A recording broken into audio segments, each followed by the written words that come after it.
The SM-6 missile is America's only defense against hypersonic weapons. The U.S. military's ability to intercept hypersonic weapons, as well as just detect and track them. The SM-6 missile is America's only defense against hypersonic weapons.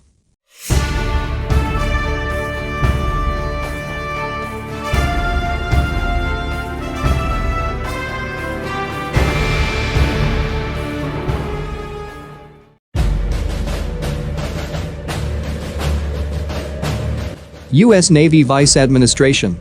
Jon Hill, the head of the U.S. Missile Defense Agency, or MDA, says that the multi-purpose SM-6 missile is the only weapon in the country's arsenal at present that offers any ability to knock down highly maneuverable hypersonic threats.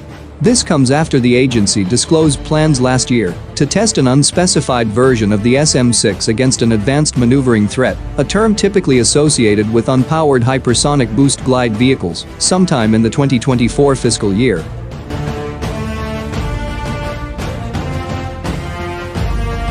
Hill made his remarks about the SM-6 during a discussion about hypersonic defense capabilities at the American Society of Naval Engineers Combat Systems Symposium, which opened on January 31 and ends today. MDA is leading an effort to develop a layered defense architecture against hypersonic threats that includes an array of terrestrial and space-based sensors and multiple types of interceptors, as you can read more about here.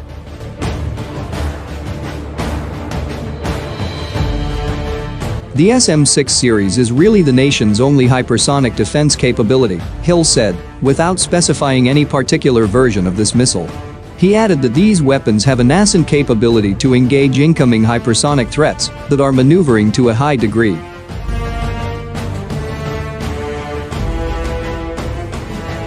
We didn't call it that back when we got the letter from the CNO Chief of Naval Operations, the Navy's top uniformed officer, to go develop this program, he explained. But the whole idea was to handle high-speed maneuver.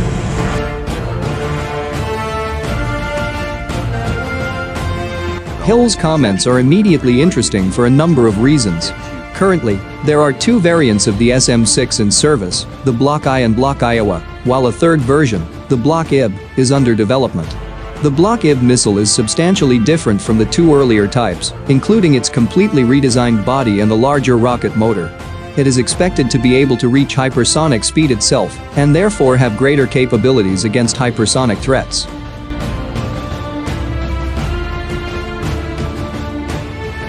The Block I and Block Iowa missiles are generally described as surface-to-air missiles, though they also have a surface-to-surface strike capability.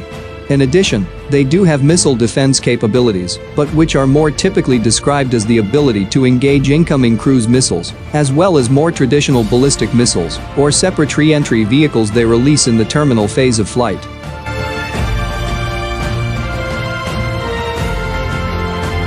It is important to note that those targets are traveling at hypersonic speeds at that point, but that even advanced maneuvering types would not be as nimble as a purpose-built hypersonic boost glide vehicle. In addition, boost glide vehicles travel along an atmospheric trajectory compared to more conventional ballistic threats, which also makes them more difficult to spot and track.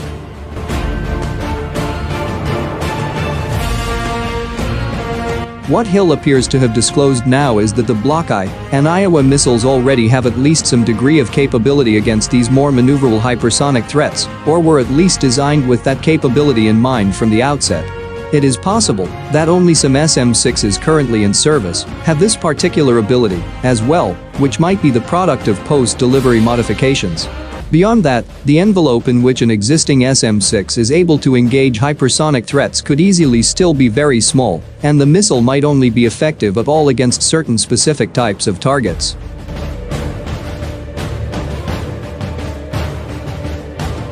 The U.S. Navy fired a pair of what have been referred to as SM-6 dual IIs, a ballistic missile defense-optimized subvariant of either the Block I or Block Iowa, during an MDA-led test last year.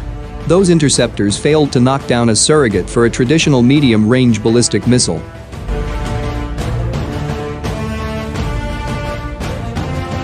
All told, whatever capability existing SM-6s might have against hypersonic threats would still appear to be limited. MDA is actively pursuing a new interceptor optimized against things like boost glide vehicles as part of the Glide Phase Interceptor (GPI) program. In November 2021, Raytheon, Lockheed Martin, and Northrop Grumman received contracts to build competing GPI designs. Raytheon is the prime contractor behind the SM-6 series.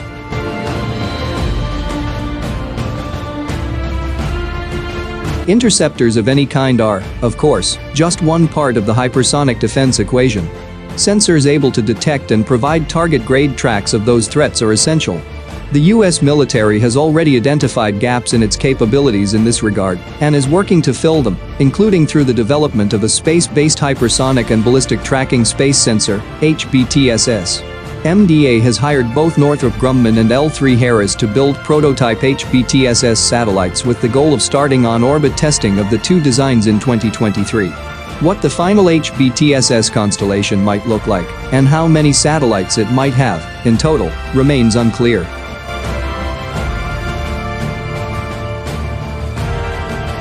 We're going to take those first hypersonic tracking space-based sensors in coordination with the US Space Force, and we're going to get them on an orbit, Vice Administration. Hill said in regards to HBTSS at the Combat Systems Symposium. That's through a competitive process, and we're really excited about that. We did so much risk reduction on the ground, we're absolutely confident that those sensors are going to deliver what we need when we put them up.